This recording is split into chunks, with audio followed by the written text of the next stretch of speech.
Hi everyone, welcome back to the channel. Today I'm going to show you how to make a field optional in Docusign. This feature is great because it lets your signer decide whether to fill it out, adding flexibility to your document setup.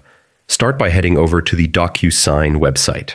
If you don't have an account yet, this is a perfect time to create one. It's quick and easy.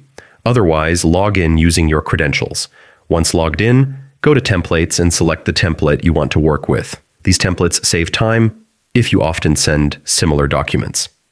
Fill out any always required details first, then click Next to define the fields in your document. To make a field optional, select the field you want to modify, like contact info or an additional comments section. Look for the required field checkbox or toggle and simply uncheck or toggle it off.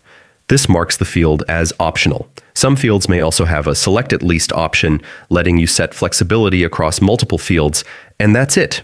Your Docusign template now includes optional fields, making your documents more adaptable for your signers.